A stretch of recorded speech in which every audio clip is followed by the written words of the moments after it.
Assalamualaikum warahmatullahi wabarakatuh. Kenalkan, nama saya Gipanli dari Universitas Unaden Patia Palembang, Prodi Perbandingan Mazhab kelas 21151, Fakultas Hukum dan Syariah. Di video ini saya akan menjelaskan tentang generasi milenial dan Pancasila. Generasi milenial adalah generasi yang dilahirkan di era 1990-an, di mana pada masa kelahiran generasi ini teknologi sudah banyak digunakan dalam segala aspek kehidupan. Sebagai contoh, di berbagai kantor pemerintah pada dekade tersebut sudah menggunakan sistem komputerisasi dalam pelayanan. Di sekolah dan kampus pun, komputerisasi sudah digunakan untuk proses pelayanan perpustakaan dan sistem pendaftaran siswa baru. Kekhasan dari generasi ini adalah terbuka, dalam arti hal-hal baru yang menjadi tren kekini akan mudah diterimanya. Seperti halnya muncul budaya dari luar negeri, mulai dari model rambut, pakaian, dan aksesoris beraneka macam yang kadang tidak sejalan dengan budaya kita akan diterima dengan terbuka. Generasi milenial sangat menyukai hal-hal yang bersifat kebaruan dan segera meniru atau mencobanya. Pengakuan eksistensi atas dirinya merupakan kebanggaan dari generasi ini.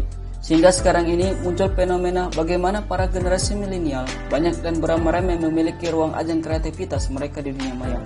Sepertinya para YouTuber ataupun blogger yang dengan bebas mereka menyampaikan ide dan menampilkan hobi, bakat, dan kesukaan mereka. Di era globalisasi dengan ciri dunia tanpa dibatas oleh ruang dan waktu atau yang dikenal dengan dunia maya secara langsung maupun tidak langsung, banyak ideologi asing yang gencar menerpa masyarakat Indonesia. Hal ini terkadang tidak disadari oleh masyarakat kita khususnya para milenial. Bahkan mereka banyak yang menganggap bahwa nilai-nilai dan ideologi asing justru menjadi pandangan hidupnya yang lebih modern seperti materialisme, hedonisme, dan konsumerisme. Kerap kali mereka mengagungkan materi atau benda-benda yang dimilikinya atau diidamkannya, ditampilkannya atau dipamerkannya melalui dunia maya. Tanpa disadari pun akhirnya para milenial terbawa dalam mengukur parameter keberhasilan seseorang dari sudut materi yang dimilikinya sehingga nilai-nilai kemanusiaan kadang terabaikan. Nilai luhur yang terkandung dalam Pancasila dari dulu hingga sekarang tidak pernah berubah serta tidak pernah ketinggalan zaman. Namun, penerapan nilai-nilai Pancasila terlihat sudah mulai luntur yang diakibatkan pengaruh kemajuan teknologi dan arus globalisasi yang sangat mudah sekali diterima oleh para milenial tanpa terbatas ruang dan waktu. Nilai-nilai luhur yang terkandung dalam nilai Pancasila saling terkait sehingga apabila satu nilai Pancasila diamalkan, maka nilai sila-sila yang lain akan terlaksana sehingga berfungsi sebagai filter untuk menyaring pengaruh buruk dari luar agar tidak masuk ke dalam kehidupan sehari-hari, khususnya pada generasi milenial.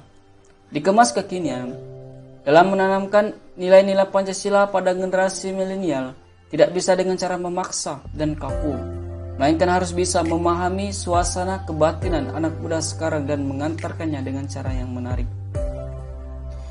Penanaman Pancasila pada anak muda harus ditambah dengan promis, harapan bahwa dengan berpegang teguh pada Pancasila kita bisa meraih kemajuan dan berprestasi hingga dapat meraih cita-citanya.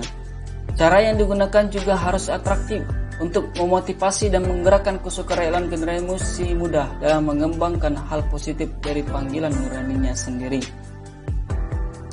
Ada beragam cara seperti dengan kecerdasan musikal, olahraga, seni, dan berbagai hal yang disesuaikan dengan dunianya masing-masing. Sosialisasi Pancasila juga harus dikemas dalam model kekinian ala generasi muda.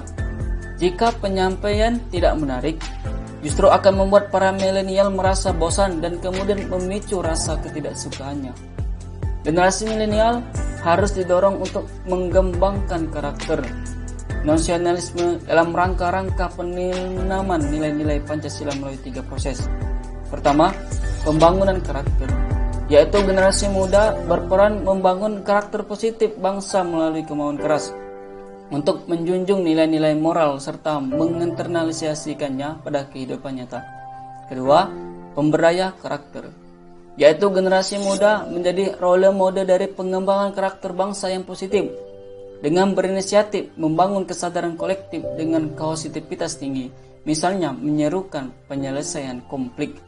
Adapun ketiga, Rekayasa karakter yaitu generasi muda berperan dalam berprestasi dalam ilmu pengetahuan dan kebudayaan serta terlibat dalam proses pembelajaran dalam pengembangan karakter positif bangsa sesuai dengan perkembangan zaman.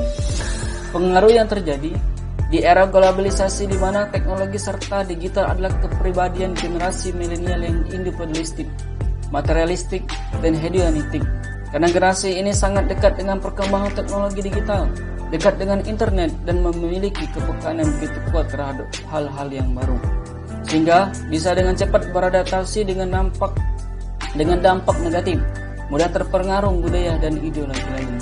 Untuk itu, dibutuhkan suatu upaya untuk penanaman nilai-nilai Pancasila pada generasi milenial, terutama melalui pendidikan, yaitu pendidikan pembentukan kepribadian.